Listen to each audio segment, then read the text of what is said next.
2026년 4월 여자 트로트 가수 행사 출연료 1위는 누구일까요? 그리고 더 놀라운 건 이겁니다. 불과 2달 전까지 이름조차 생소했던 가수 한 명이 지금 송가인을 제치고 2위에 올라서 있습니다. 도대체 무슨 일이 벌어지고 있는 걸까요? 여러분 안녕하세요. 오늘은 트로트 시장에서 가장 민감한 이야기, 돈 이야기를 해보려고 합니다. 단순히 누가 인기 있느냐가 아닙니다. 누가 가장 비싼 가수이고 그 돈은 어떤 구조로 만들어지고 있느냐. 4월 행사 출연료를 기준으로 한 여자 트로트 가수 탑 10순위, 그리고 그 속에 숨겨진 수익의 진짜 흐름을 하나씩 풀어보겠습니다. 먼저 10위부터 시작합니다. 강혜입니다. 아이돌 출신이라는 이력을 바탕으로 트로트 시장에 안착한 케이스인데요. 이 사람의 가장 큰 강점은 한쪽에 기대지 않는다는 겁니다. 행사도 하고 방송도 나가고 광고도 찍습니다. 어느 하나에 의존하지 않고 여러 수익권을 고르게 가져가는 구조예요. 그래서 한 번에 크게 터지는 타입은 아니지만 어떤 상황에서도 흔들리지 않습니다. 지역 축제 시즌에는 행사 수요가 꾸준히 올라오고 밝고 유연한 이미지 덕분에 뷰티나 라이프스타일 쪽 광고에서도 계속 섭외가 들어옵니다. 특정 히트곡 하나에 기대는 게 아니라 이미지 자체로 시장에서 살아남는 구조, 이건 의외로 오래가는 모델입니다. 9위는 홍자입니다. 홍자를 이야기할 때 가장 중요한 건 숫자가 아니라 밀도입니다. 전국적으로 이름이 알려져서 인기를 끄는 스타일이 아니에요. 특정 지역, 특정 팬층에서 아주 강하게 지지를 받고 그 팬들이 실제로 돈을 씁니다. 앨범을 사고 콘서트를 가고 굿즈를 삽니다. 팬 수가 많다고 무조건 돈이 되는 건 아닌데 홍자의 팬들은 적지만 깊습니다.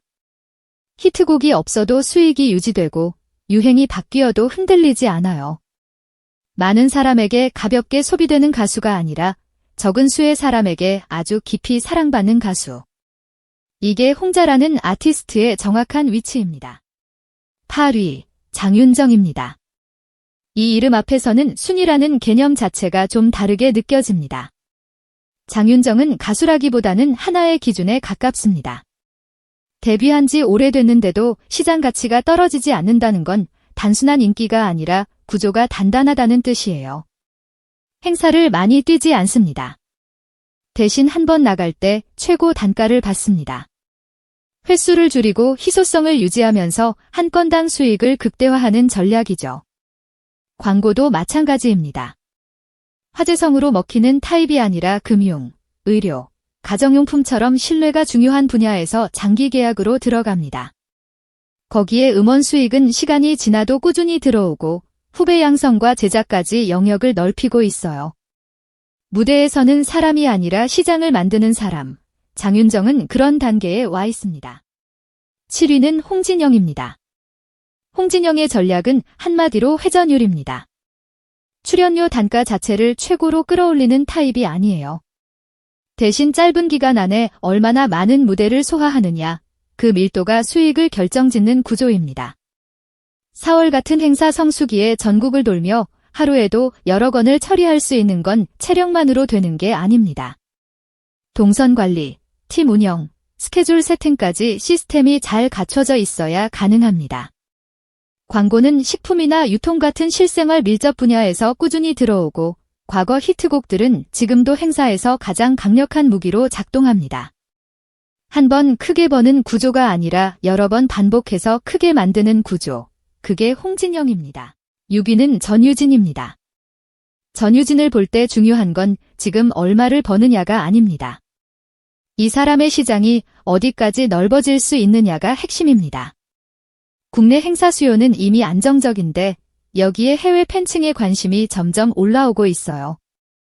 유튜브와 스트리밍 플랫폼에서 국경 없이 팬이 붙는 구조는 전통 트로트 가수들과는 완전히 다른 레일 위에 있는 겁니다. 해외 시장이 본격적으로 열리면 기존 국내 행사 중심 구조와는 비교할 수 없는 수익이 발생할 수 있습니다. 젊고 신선한 이미지 덕분에 글로벌 브랜드 쪽 광고 가능성도 열려 있고요. 전유진은 지금 당장의 순위보다 앞으로의 확장성으로 읽어야 하는 가수입니다. 5위, 김다현입니다. 김다현의 포지션은 트로트 시장에서 아주 독특합니다. 전통적인 트로트 가수의 안정감과 아이돌식 팬덤 소비 구조가 동시에 작동하는 하이브리드 모델이에요. 어린 팬부터 가족 단위 팬까지 연령대 제한 없이 소비 기반이 넓고 가족 행사나 지역 축제에서 특히 선호도가 높습니다. 출연료가 급등하는 타입은 아니지만 하락 리스크도 거의 없는 전형적인 안정형 구조입니다. 광고 쪽에서도 깨끗하고 신뢰감 있는 이미지가 강력한 자산으로 작용하고 있어서 화장품이나 교육 브랜드에서 꾸준히 러브콜이 옵니다. 거기에 아이돌처럼 결집력 있는 팬덤이 앨범 구매와 굿즈 소비로 직결되고 있으니까 이 구조는 팬덤이 유지되는 한 계속 돌아가는 엔진이 됩니다. 트로트 가수라는 틀 안에서 아이돌 산업의 소비 구조를 품고 있는 사례, 그게 김다현입니다. 4위는 김태연입니다. 솔직히 이 순위를 보고 놀라신 분들도 있을 겁니다. 아직 어린 나이인데 벌써 4위라고요? 하지만 김태연을 지금의 수익으로 평가하면 절반밖에 못 보는 겁니다. 이 사람은 현재보다 미래가 더 큰 전형적인 성장주입니다. 방송과 경연을 통해 쌓은 인지도가 일회성으로 소비되지 않고 지속적으로 이어지고 있다는 게 중요합니다. 행사 출연료도 한 번에 뛰는 게 아니라 점진적으로 계단식으로 올라가는 곡선을 그리고 있어요. 이건 시장에서 신뢰가 쌓이고 있다는 뜻입니다. 광고도 마찬가지입니다. 지금 당장 대형 광고를 찍는 건 아니지만 시간이 갈수록 타겟층이 넓어지면서 자연스럽게 단가가 올라갈 수밖에 없는 구조예요. 팬덤은 아직 초기 단계지만 젊은 층 유입 속도가 빠르고 디지털 플랫폼 중심으로 결집하고 있어서 이게 본격적으로 돈으로 전환되는 순간이 오면 상당한 규모가 될 가능성이 있습니다. 자, 여기서부터가 진짜입니다. 3위, 송가인. 송가인이라는 이름 앞에서 3위라는 숫자가 중요할까요? 아닙니다. 이 사람은 순위 자체가 아니라 구조의 완성도로 봐야 합니다. 미스트롯 시리즈가 시작된 이후 지금까지 최상위권에서 한 번도 밀려나지 않았습니다. 유행이 바뀌든 새로운 스타가 나오든 흔들리지 않았어요. 이건 인기가 아니라 시스템입니다. 행사를 무작정 많이 뛰지 않습니다. 횟수를 조절하면서 항상 최고 단가를 유지합니다. 적게 일하고 많이 버는 구조가 이미 정착된 겁니다. 광고는 식품, 의료, 금융 같은 신뢰 기반 분야에서 장기 계약 위주로 들어오고 음반 판매량은 여전히 꾸준하고 콘서트는 높은 매진율을 유지합니다. 팬덤의 충성도가 워낙 높으니까 시장 상황이 어떻게 바뀌든 기본이 흔들리질 않습니다. 송가인은 돈을 벌고 있는 게 아니라 돈이 알아서 들어오는 구조를 완성한 겁니다. 이 차이를 이해하면 왜 송가인이 여전히 이 시장의 중심인지 알 수 있습니다. 2위, 이소나입니다.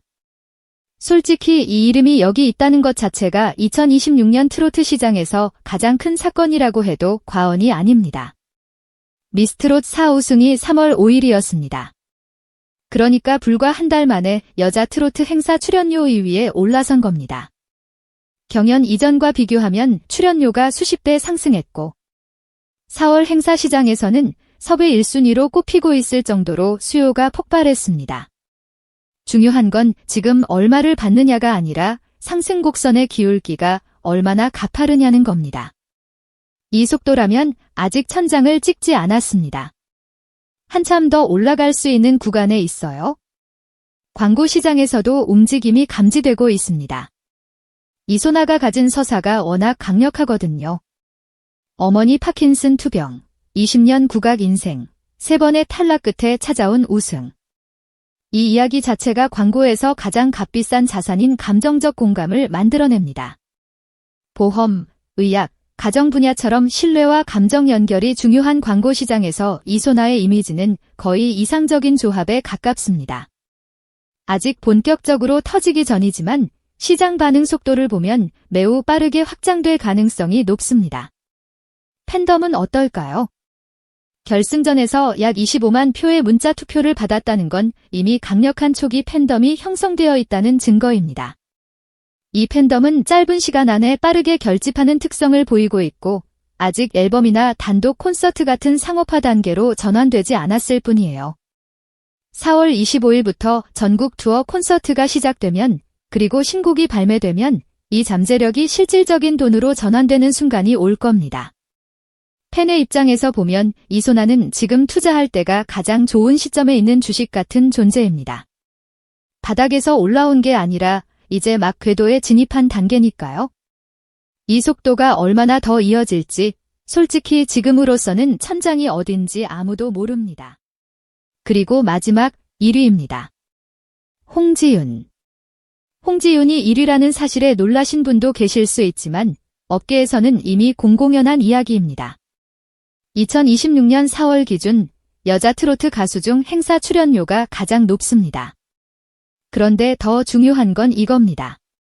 업계에서 다른 가수의 출연료를 매길 때 엔드코트, 홍지윤 급엔드코트지라는 표현을 기준처럼 쓴다는 사실입니다. 한 사람의 인기를 넘어서 시장 가격의 기준 자체가 된 거예요. 이건 아무나 도달할 수 있는 단계가 아닙니다. 구조를 뜯어보면 더 명확해집니다. 1회 출연료가 최고 수준을 유지하면서도 성수기에는 하루에 2건 이상을 소화할 수 있는 고밀도 스케줄 운영이 가능합니다. 높은 단가와 높은 회전율이 동시에 작동하는 거예요. 이 조합이면 행사만으로도 월 수억 원대 매출이 나옵니다. 여기에 광고 수익이 연간 5억에서 8억 원 수준으로 형성되어 있고 건강기능식품, 금융, 뷰티 같은 분야에서 장기 계약 위주로 들어옵니다. 팬덤의 투표력과 결집력도 상위권이고 이 팬들은 단순히 응원만 하는 게 아니라 콘서트 티켓을 사고 굿즈를 사고 앨범을 사는 실질적인 소비로 이어지는 팬층입니다. 결국 홍지윤의 수익 구조는 이렇게 요약됩니다. 고단가 행사, 안정적인 광고, 강력한 팬덤. 이 세 축이 유기적으로 연결되면서 단순히 많이 버는 수준이 아니라 시장의 가격 기준을 만들어내는 위치에 올라선 겁니다. 돈을 따라가는 가수가 아니라 돈의 기준 자체를 만드는 가수. 그게 지금 홍지윤이 서 있는 자리입니다. 자, 이렇게 10위부터 1위까지 전부 살펴봤습니다. 여기서 한 가지만 정리하고 마무리하겠습니다. 이번 순위에서 가장 눈여겨봐야 할 흐름은 3가지입니다. 첫째, 홍지윤은 시장의 가격 기준 그 자체가 되었다는 것. 둘째, 이소나는 한 달 만에 시장의 판도를 바꿔버릴 만큼 빠른 속도로 치고 올라오고 있다는 것. 셋째, 송가인은 어떤 변수가 와도 흔들리지 않는 완성형 시스템을 이미 갖추고 있다는 것. 이 세 사람이 만들어내는 긴장과 균형이 지금 트로트 시장의 가장 뜨거운 구간입니다. 여러분은 이 중에서 누가 올해 가장 많은 돈을 벌게 될 거라고 생각하시나요? 혹시 이 순위에서 의외였던 이름이 있었나요? 댓글로 여러분의 생각을 들려주세요. 오늘도 긴 영상 끝까지 봐주셔서 정말 감사합니다. 이런 분석이 도움이 되셨다면 좋아요 한번 부탁드리고 아직 구독 전이시라면 구독과 알림 설정도 함께 해주시면 감사하겠습니다. 여러분의 한 번의 클릭이 저에게는 정말 큰 힘이 됩니다. 그럼 다음 영상에서 또 뵙겠습니다.